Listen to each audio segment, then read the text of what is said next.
Tá bom, meu povo? A gente, semana passada, usamos como referência esse livro aqui, né, da Brené Brown, A Coragem de Ser Imperfeito.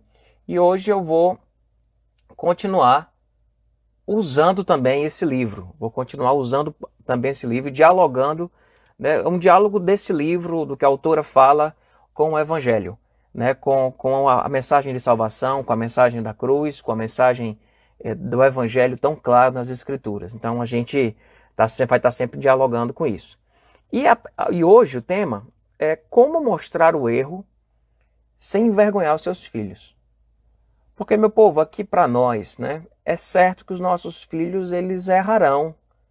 E é nosso papel como pai, como mãe, como cuidador, como cuidadora, né, como alguém que está educando, que está mostrando, é nosso papel ir ali e corrigir.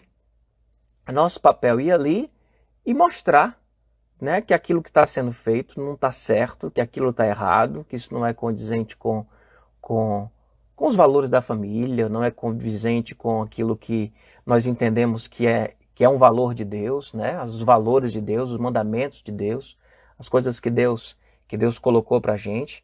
E é nosso papel como pai, como mãe, chegar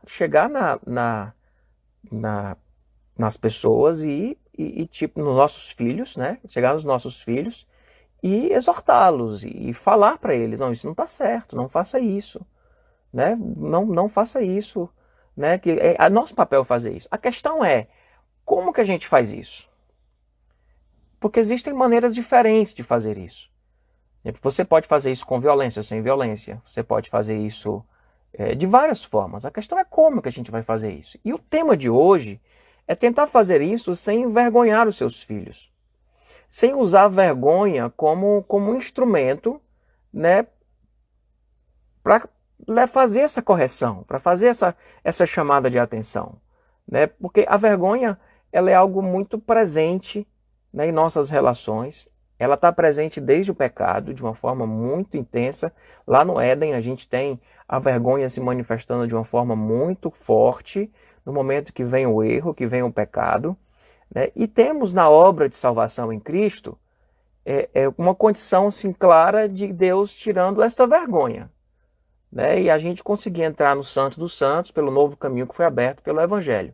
Então, assim, a vergonha, ela tem um efeito de muita destruição na vida de alguém. Ela é super poderosa, como o uso do medo também é muito poderoso. Você quer mudar o comportamento de uma pessoa usando medo, usando vergonha, você vai conseguir um bom resultado.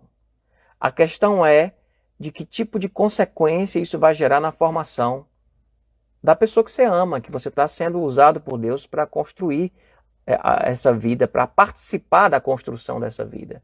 Você está sendo usado por Deus. Então, se você usa ferramentas como medo, mas não é o tema de hoje, e você usa ferramentas como vergonha, quer essa vergonha seja uma vergonha sua, a gente vai ver como que isso afeta, e uma vergonha que você está gerando no seu filho, na sua filha, a partir daquilo que foi feito, e usando a vergonha como um método de constrangimento, como uma ferramenta de constrangimento, né? Que consequências isso tem, pessoal? Que consequências isso tem? Né? E a Brené Brown ela fala sobre isso. Ela fala sobre o impacto da vergonha. E eu separei aqui uma frase do livro dela. Eu vou tirar um pouquinho aqui os comentários para facilitar a leitura de vocês, tá certo? Daqui a pouco eu coloco novamente. Então eu vou desativar aqui os comentários. Vi que algumas pessoas fizeram algumas perguntas e eu queria depois responder essas perguntas. A gente vai ter um tempinho para poder conversar sobre isso, tá? Mas eu vou desativar só por enquanto. Então, a gente tem aqui, uma das frases da Brené Brown, é que as sociedades que não são prisioneiras da vergonha, e aí você pode, em vez de colocar aqui sociedade, né, a gente podia colocar as famílias que não são prisioneiras da vergonha, elas geram pessoas muito mais abertas a pedir ajuda, a aceitar ajuda e dar retornos. Elas desenvolvem, as famílias e essas sociedades, indivíduos comprometidos, ousados, que estão dispostos a tentar sempre de novo, muito mais aptos a se tornarem inovadores e criativos, né? Inovadores e criativos. Então, o que a Brené Brown vai na pesquisa dela identificar e colocar é que as sociedades, e aí a gente pode dizer assim, as famílias que são prisioneiras da vergonha, elas geram pessoas, o contrário do que está no texto dela, mais fechadas, inseguras, que têm dificuldade de pedir ajuda. A vergonha ela vai gerar isso, ela vai inibir a criatividade, ela vai inibir o sentimento de que você pode tentar e se você cair, né, você consegue levantar, porque a vergonha ela chega paralisando você, engessando você, congelando você. E ela vai dizer isso, né, nos estudos dela, que sociedades que não são prisioneiras da vergonha criam seres muito mais autônomos, muito mais criativos, inovadores, com senso de empreendedorismo, conseguem fazer esse empreendedorismo muito forte. Então, como é importante a gente, né, como pais, como mães, como cuidadores e cuidadoras, olharmos e dizer, não, eu não quero usar vergonha. Eu não quero ter a vergonha como algo que está ali, sabe, que é o argumento. O argumento é a vergonha. O meio é a vergonha. A forma de gerar o meu resultado e o resultado que eu quero é a vergonha. E aí a Brené Brown, eu volto já aos comentários para ouvir um pouco vocês. A Brené Brown ela vai colocar aqui, definir vergonha. Ela define vergonha, que a vergonha é o sentimento intensamente doloroso ou a experiência de acreditar que somos defeituosos e, portanto, indignos de amor e aceitação. A vergonha é o sentimento intensamente doloroso, a experiência de acreditar que somos defeituosos. Eu trocaria o acreditar aqui por perceber também, perceber que somos defeituosos, já fazendo uma adaptação para o contexto bíblico, né, de que nós sim somos pecadores, a experiência de perceber que somos pecadores e, portanto, indignos de amor e de aceitação.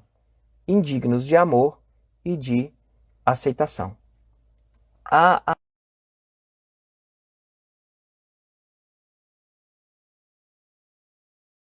Quando nós percebemos que nós somos pecadores, o que foi que aconteceu no Éden? Na hora que eles percebem que eles tinham errado, eles sentem vergonha um do outro. E eles sentem vergonha de Deus e eles se escondem. E esse esconder-se é justamente o que ela vai trabalhar. A gente falou muito isso na semana passada, eu não vou ficar repetindo. Ele perde a coragem de estar nu, perde a coragem de mostrar de fato quem ele é. Ele descobre que ele é defeituoso, não é acreditar que é defeituoso. Nós temos uma natureza pecadora, por uma perspectiva bíblica teológica, temos uma natureza pecadora, então nós percebemos essa natureza pecadora. E ao percebermos essa natureza pecadora, nós sentimos essa vergonha. E é como se você percebesse, a partir do que você percebeu, acreditasse que você não é mais digno de amor e de aceitação. Isso é muito forte com os pais. É muito forte na relação com os pais. Os nossos filhos precisam errar e saber que os erros deles não mudam o amor que nós sentimos por ele. A vergonha no sentido de eu não sou mais digno, eu não sou mais amado, isso precisa ser retirado do pensamento, dos sentimentos dos nossos filhos no momento em que nós estamos apontando os seus erros. Eu digo que quando nós temos um ambiente de graça, conversar sobre erros se torna mais leve. Quando nós temos um ambiente de graça, e o desafio que nós temos é de criar um ambiente de graça dentro da nossa casa, quando nós criamos esse ambiente de graça, conversar sobre os erros é mais leve. Dentro de uma igreja extremamente legalista, eu vou fazer o paralelo aqui de igreja com casa, porque casa é uma igreja, e dentro de uma igreja extremamente legalista, muito dura, muito rígida, falar sobre pecado ou conversar sobre pecado é algo extremamente constrangedor. Porque junto com o pecado vem o sentimento, e aí o conceito da vergonha que a Brené Brown trabalha, vem o sentimento e a crença de que você não faz mais parte, de que você é indigno, de que você está perdendo algo na relação. Na relação com aquelas pessoas, na relação com Deus. E quantas vezes isso é usado no discurso religioso para que as pessoas não pequem. Interessante que João fala diferente, né? Diz, filhinhos, eu digo essas coisas para que vocês não pequem, mas se vocês pecarem, saibam que existe um advogado junto ao Pai, Jesus Cristo justo, que intercede por nós. Ele é o perdão, é a propiciação dos nossos pecados, não apenas dos nossos pecados, mas dos pecados do mundo todo. João está dizendo assim, olha, essas coisas eu falo para que vocês não pequem, mas se vocês pecarem, saibam que não mudou nada. Essas coisas eu falo para que vocês não pequem, mas se vocês pecarem, saibam que a aceitação e o amor está garantido. Romanos 8, nenhuma condenação há para aqueles que estão em Cristo Jesus. E nada poderá nos separar, absolutamente nada, do amor de Deus que está em Cristo Jesus. E assim como essa consciência de que os nossos erros, eles não mudam quem nós somos. Eles não mudam o nosso valor. Eles não mudam o nosso status. Nosso status que eu falo é o nosso lugar. O nosso lugar dentro da comunidade de fé. Ele não muda o nosso lugar dentro da comunidade de fé que eu estou chamando sua casa. Ele não muda o seu lugar dentro da sua casa.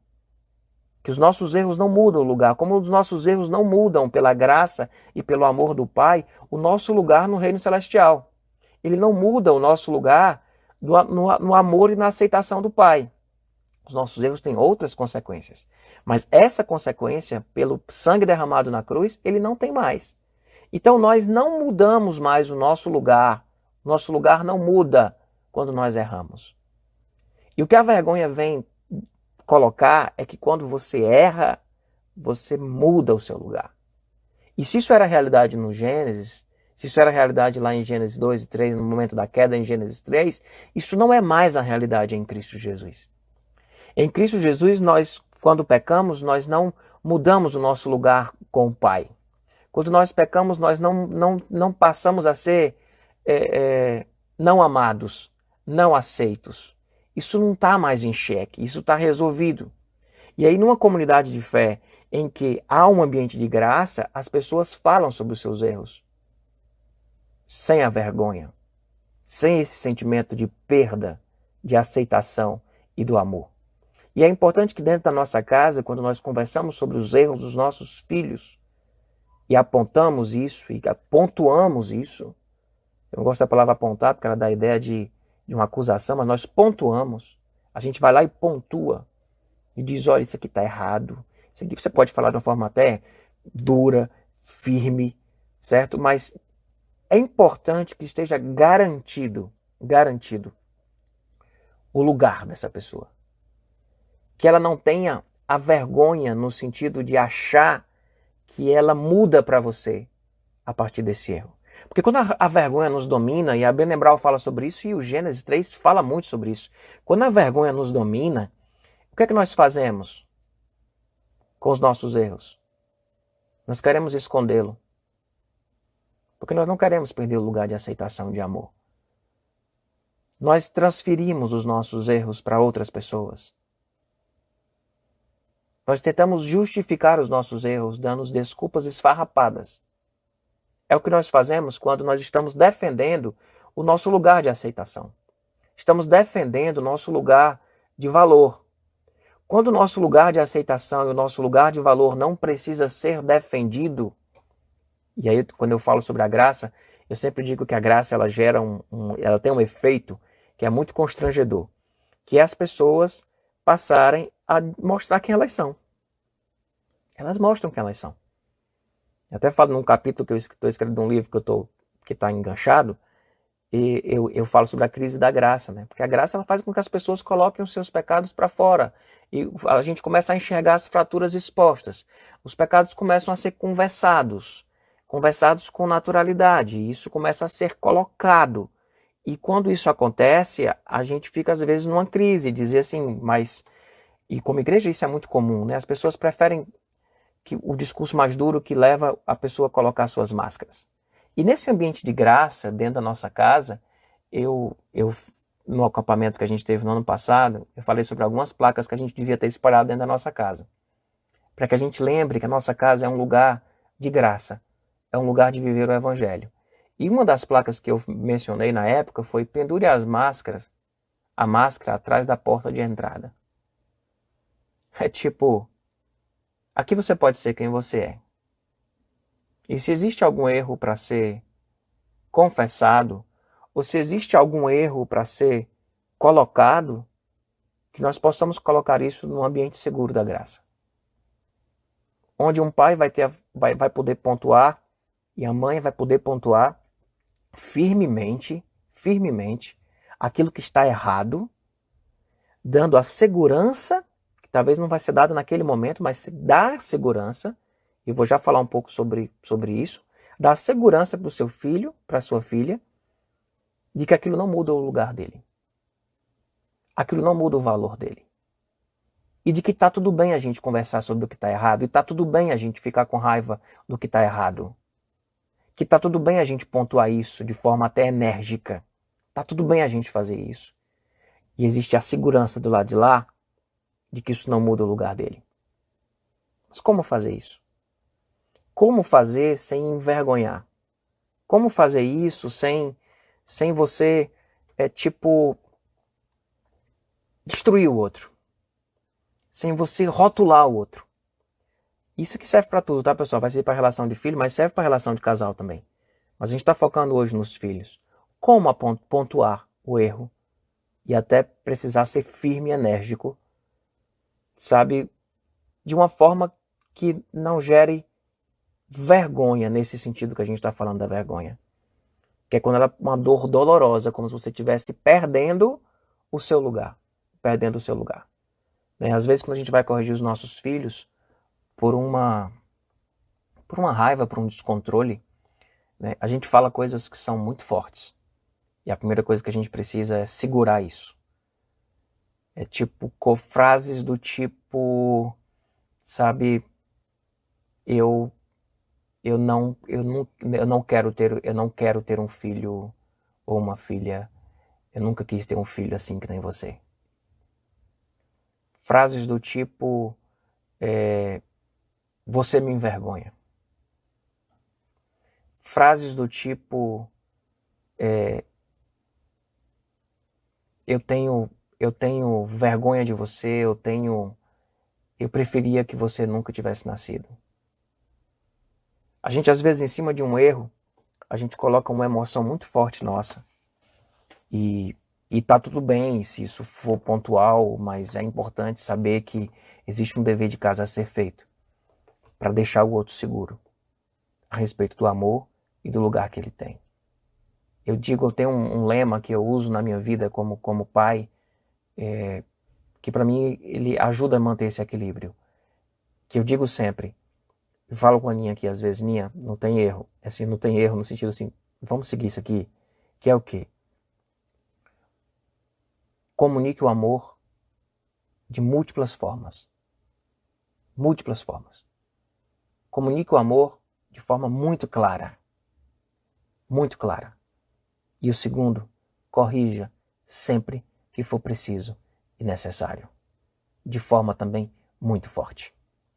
Se você comunicar o amor de forma clara e você corrigir sempre que for preciso, você vai conseguir um bom resultado, sabe, na sua participação na construção dos seus filhos. Às vezes os pais comunicam demais o amor, na hora de serem firmes não conseguem ser firmes.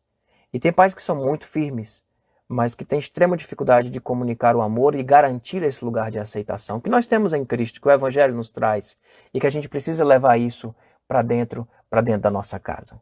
Mas existe algo sobre linguagem que a Brené Brown fala, e que eu achei muito interessante, que tem tudo a ver com o Evangelho também. Ela faz uma diferenciação entre culpa e vergonha. Entre culpa e vergonha. E ela mostra que nós devemos, como pais, cultivar mais conversas internas, né, dos nossos filhos sobre culpa. Conversas internas de culpa. E menos conversas internas de vergonha. Ela fala sobre isso e ela depois explica a diferenciação entre culpa e vergonha. Deixa eu soltar aqui para vocês visualizarem, que fica mais fácil. Ela diz que culpa é quando você diz assim, eu fiz uma coisa má. A vergonha, ela diz, eu sou má. A culpa, ela é conversar sobre os nossos erros. A vergonha é quando o seu erro ele está definindo você. Quando o seu erro está definindo você. E é interessante, pessoal, como se nós pararmos para pensar, o Espírito Santo de Deus trabalha nos convencendo do pecado. É uma conversa sobre culpa. Sobre culpa. Satanás, o inimigo, ele trabalha com o diálogo de acusação. É uma conversa sobre vergonha. Então Deus, o Evangelho, ele não brota sem a consciência da culpa. O Evangelho precisa, se nós não nos entendermos que somos culpados, que somos pecadores, a graça não faz sentido. Então nós precisamos desse entendimento de que nós somos culpados. Precisamos desse entendimento. Tá? Precisamos disso. Até para o Evangelho frutificar. Mas quando o inimigo chega, é um discurso de acusação. É como se, diante de um erro, quando Deus, eu vou ativar os comentários novamente, diante de um erro, quando Deus chega pra gente, ele chega dizendo assim, meu filho, você é meu filho. Você é meu filho. Não faça isso. Quando o inimigo chega, ele diz assim, você fez isso? Como assim você é crente? Como assim você é um cristão? Como assim você é um filho de Deus? O inimigo sempre chega questionando nossa identidade. Ele chega nos ameaçando a perda do nosso lugar. Deus sempre chega reafirmando quem nós somos. Ele chega reafirmando quem nós somos. E dizendo o quanto nós podemos viver diferente. Mostrando o quanto é incoerente fazer o que a gente está fazendo. E que nós não somos definidos pelo que fazemos ou deixamos de fazer. Nós somos definidos por aquilo que somos em Deus, por aquilo que somos em Cristo. Os nossos filhos não podem ser definidos por aquilo que eles fazem. E existe uma diferença enorme em você chegar para um filho seu e dizer você é um mentiroso. Você está usando um discurso de vergonha. Porque você está definindo quem ele é a partir de algo que ele fez. E é diferente quando você chega para o seu filho e diz, filho, por que você mentiu? Isso não combina com você. Isso não combina com você. A mentira não faz bem para a gente. Não faz bem para você, não faz bem para quem recebe essa mentira. Por que você está mentindo? Você não é um mentiroso. Por que você está mentindo? Isso parece um joguinho de palavra, pessoal, mas não é. Há um sentimento diferente em quem fala e em quem escuta algo dessa forma. Há algo completamente diferente. Então, quando o seu filho faz algo que é errado, você não chega lá colocando o discurso da vergonha. Use o discurso da culpa. Vamos conversar mais sobre nossas culpas. E no ambiente de graça, é confortável conversar sobre nossas culpas, porque as nossas culpas elas não tiram o nosso lugar. As nossas culpas não removem o lugar que nós temos em Deus e os lugares que nós temos em nossa casa, em nossa família. Mas o discurso de vergonha, ele nos descredencia. O discurso de vergonha, ele leva você a se esconder, você a apontar para o outro, que você não quer perder o lugar de aceitação. Mas quando o lugar de aceitação está garantido, nós podemos conversar sobre as nossas culpas. Então como que você vai conversar com seus filhos sobre os erros que eles cometem sem envergonhá-los? Né? Talvez você estivesse pensando, quer dizer, não brigue na frente dos outros. E tudo isso é importante fazer, tá, pessoal? Tudo isso é importante fazer. Mas o âmago aqui do que a gente está refletindo aqui agora é de você chegar para os seus filhos e falar para eles sobre conversas sobre culpa. E não conversas de vergonha. A conversa de vergonha é quando você rotula, quando você define quem ele é. A conversa sobre culpa é quando nós conversamos sobre o que nós fizemos. E o que nós fizemos não define quem nós somos. Ou nós não somos essas figuras incoerentes. Que tantas vezes fazemos coisas que são tão contraditórias com aquilo que nós acreditamos, com aquilo que nós pensamos. E é importante que se converse isso com os seus filhos, que se converse isso com os filhos. Existe um lugar que não muda. O amor que nós sentimos pelos nossos filhos não muda. Seu filho precisa saber disso. Eu digo que não basta amar os seus filhos, eles precisam ter certeza disso. Eles precisam ter segurança nisso. Para que nós possamos conversar sobre as culpas de uma forma firme e isso não gerar o medo da perda do lugar. Porque o lugar está garantido sobre outra perspectiva. O que nós estamos conversando aqui sobre as coisas erradas que nós fizemos e não sobre a coisa ruim que nós somos. Conversamos sobre as coisas erradas que fizemos e precisamos fazer isso com os nossos filhos de forma muito clara. De forma muito clara. De forma muito aberta. De forma muito aberta. Mas não podemos transformar esse discurso de culpa num discurso de vergonha. Interessante que quando a Brenner usa esse termo, e a gente fala muito, quando a gente quebra a religiosidade, a gente fala muito sobre a causa da culpa, né? Mas culpa, numa construção mais psicológica, culpa é responsabilidade. Quem não sente culpa é um psicopata. Se você não sente culpa das coisas que você faz, você é um doente. Sentir culpa faz parte da vida. E quem não sente culpa tem alguma patologia. Então, a questão é esse exercício de nós conversarmos sobre as nossas culpas. Mas para fazermos isso com clareza, com franqueza, com naturalidade, nós precisamos de um ambiente de graça dentro da nossa casa. E eu acho que foi a Soninha que colocou aqui que isso é um exercício. Isso é um exercício. É. E a gente precisa treinar nossa fala. Porque às vezes nós temos uma fala muito de vergonha. Muito de definir o outro, de acusar o outro. Acusar daquilo que ele é. Os casais brigam muito por isso. Porque quando um vai falar sobre o outro, não fala sobre o que ele fez. E não fala sobre o que você sentiu a respeito do que ele fez. Você fala muitas vezes acusando quem ele é por ele ter feito o que ele fez. E quando nós fazemos isso com os nossos filhos, nós estamos imputando vergonha neles. Nós estamos questionando a identidade deles. Nós estamos questionando o potencial deles.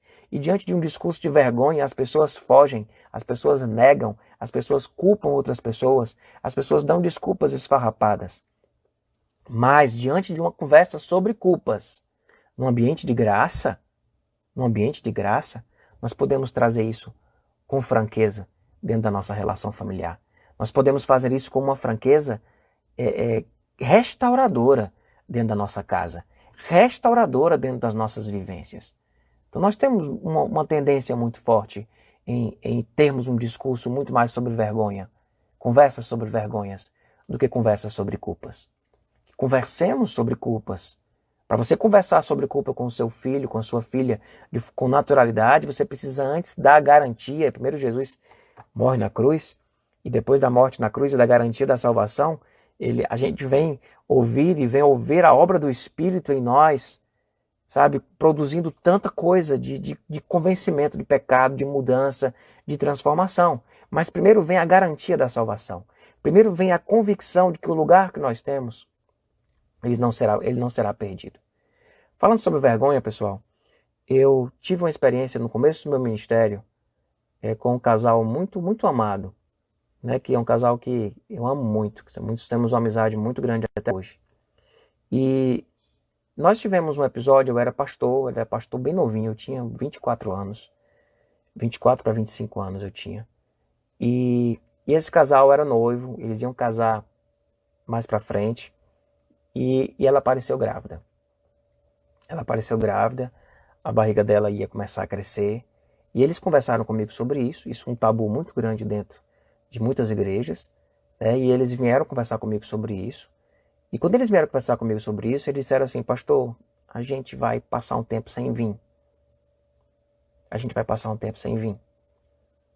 Porque ela está grávida, a gente sabe que a gente errou, e a gente não vai passar um tempo sem frequentar a igreja. Eu disse: mas por quê? Ele disse: não, porque nós fica um constrangimento. Eu percebi a vergonha muito forte. É como se aquilo que eles fizeram tivesse mudado quem eles são para a comunidade de fé. Mudou quem eles eram. Eles não seriam mais aceitos como eles seriam aceitos antes, por causa daquilo que eles fizeram. Eles tinham essa plena convicção. Eu cheguei para ele e disse: não, eu não quero que vocês deixem de vir. Não mudou quem vocês são para a comunidade de fé. Não mudou quem vocês são para Deus. Eu não estou dizendo que o que vocês fizeram está certo, eu não estou dizendo que o que vocês fizeram está errado, mas eu estou dizendo que isso não muda quem vocês são para a comunidade de fé. E eu tive o cuidado de convencê-los a nós termos um momento de oração pela vida deles, num culto jovem.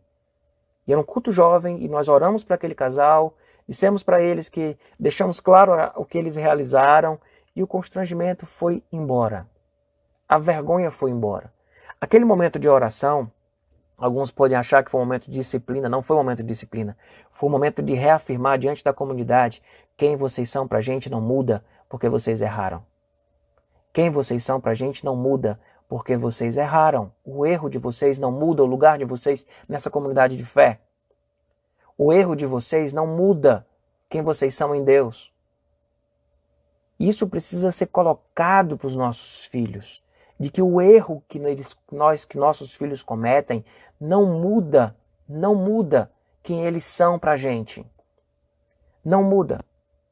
E na hora que isso fica claro, nós podemos de forma aberta conversar sobre as nossas culpas, porque elas não estão mudando quem nós somos. Elas não estão mudando quem nós somos em Deus e quem nós somos em Cristo. E de repente, meus irmãos, nós precisamos ter a coragem de dizer que os erros dos nossos filhos e os erros das nossas ovelhas não mudam quem elas são dentro da comunidade de fé. Sabe qual é o problema? É que nós usamos esse medo como controle. Então nós usamos a vergonha. Nós usamos esse medo para manter as pessoas no controle. Então, quando a gente diz que quando elas erram, elas perdem o lugar delas, isso leva elas a não errar, não é isso que a gente pensa? Mas isso é mentira. Porque vai levar elas a mentira, a esconder, a hipocrisia, a falsidade. Essas coisas não mudam.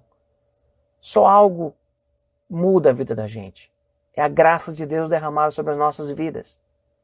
E quando nós levamos isso para as nossas relações, quando nós levamos isso para a nossa vivência com os nossos filhos, e deles terem a convicção, eu quero que meu filho tenha plena convicção de que ele pode fazer a besteira que for, o lugar dele não muda. Ah, mas aí ele vai fazer. Não, não é assim que eu creio. Não é assim que o Evangelho mostra. O Evangelho mostra que a garantia da salvação não pode ser usada, ou a perda da garantia da salvação, a suposta perda da garantia da salvação, não pode ser usada como instrumento de coerção. Porque nós somos salvos pela graça. E se o amor do Pai não muda quando nós erramos, eu posso dizer que o seu amor pelos seus filhos não muda quando eles erram? Não muda. Para mim não muda. Para mim não muda. Então a gente tem um desafio muito grande de viver esta graça dentro da nossa casa. Pastor, mas a graça torna o errado certo? A graça é permissividade? Não. O que eu estou dizendo é criar um ambiente de graça seguro para que você possa disciplinar com muita força e com muita intensidade. Mas se você não cria um ambiente de graça, a sua disciplina ela vem com uma forma de tirar o lugar da pessoa. Precisa primeiro o ambiente da graça. A graça ela não torna o errado certo. Ela apenas nos dá um lugar seguro para nós falarmos sobre os nossos erros. Um lugar seguro em que não precisemos nos esconder atrás dos arbustos.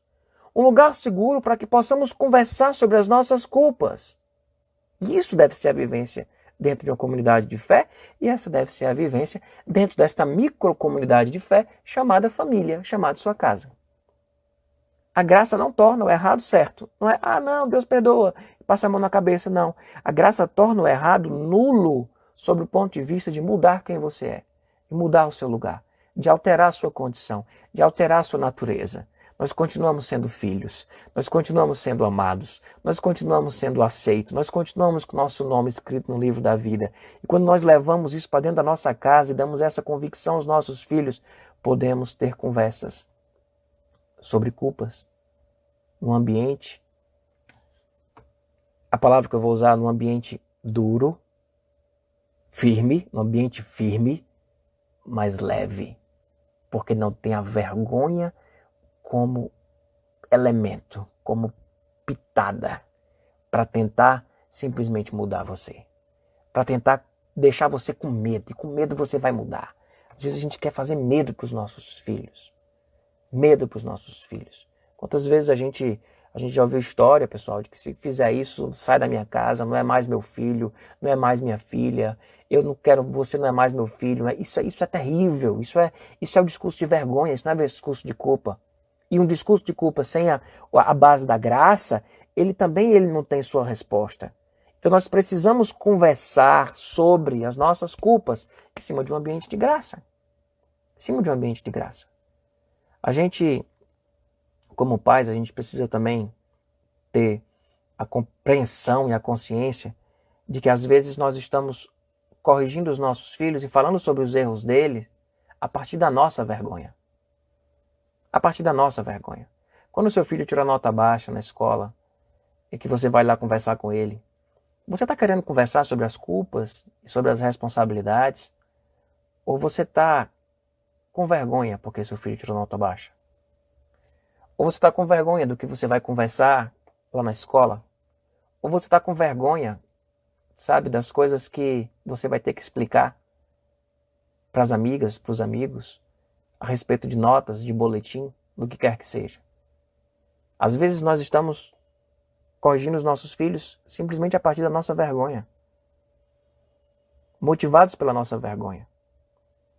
E nós precisamos nos libertar disso. O objetivo da nossa conversa sobre culpa não é tirar uma situação constrangedora. Existem outras formas de você tirar uma situação constrangedora. Hipocrisia, um bocado de coisa. Não é isso, não é para isso. As nossas conversas sobre culpa, ela tem a ver com restauração. Ela tem a ver com a vida. Ela não pode ter como objetivo tirar a vergonha. A vergonha não pode estar ali. Sabe, a vergonha não tem espaço para vergonha. Não tenho vergonha do meu filho porque ele tirou nota baixa. Não tenho vergonha do meu filho porque ele fez algo errado. Não. Não é a nossa vergonha. Não é a nossa vergonha. Então, cuidado com isso. E sobre vergonha, a Brené Brown ela tem uma frase que é perfeita. E eu queria, já ir caminhando aqui para o fim, eu queria terminar com essa frase dela. Né? Depois eu vou abrir aqui para alguém que queira fazer alguma pergunta, tá? Olha o que ela diz aqui. A vergonha extrai seu poder do fato de não ser explanada, de não se conversar sobre ela, tá? Se chegarmos ao ponto de dar nome à vergonha e falar sobre ela, nós a colocaremos de joelho. A vergonha detesta ser o centro das atenções. Se falarmos abertamente sobre o assunto, ela começará a murchar. A palavra e a conversa lançam luz sobre a vergonha e a destrói. Acho fantástico esse texto. Fantástico essa lida dela. A vergonha ela perde todo o seu poder na hora que você conversa sobre ela. O poder da vergonha está todo no fato da gente não conversar sobre. Quando a gente conversa sobre, que foi o que eu fiz com aquele casal, a gente conversou sobre com a comunidade. A gente conversou sobre, orou por eles. A vida deles ia virar de cabeça para baixo, em vários aspectos. A gente orou por eles. A gente conversou sobre a vergonha. A gente falou sobre ela. A vergonha vai embora. E na época, povo, os fofoqueiros também ficaram tudo sem assunto. Porque ia virar uma fofoca, ia virar uma conversinha. Na hora que você expôs, acabou. Então a vergonha perde sua força quando nós colocamos luz, quando nós conversamos sobre ela. Nós conversamos sobre ela. A gente conversa sobre ela e tá tudo certo, entendeu? A gente conversou sobre a culpa. Às vezes eu estou conversando com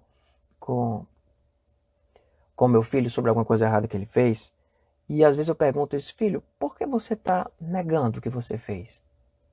Não precisa negar. Não precisa. A gente está conversando numa boa aqui sobre algo que você fez de errado. Aí nessa hora, a gente se colocar também frágil, a gente se colocar também como pecador, também ajuda muito, sabe, pessoal? Que de repente o filho começa a falar, a vergonha vai embora e aí ele não tem mais necessidade de ficar atrás do arbusto. E ele começa a falar das coisas que ele fez, por que ele fez, o que estava no coração dele. Sabe o que estava? Por quê? Porque saiu a vergonha. Saiu a vergonha. Às vezes você precisa chegar para o seu filho, meu filho, eu sei o que é isso, eu passei por situações como essa.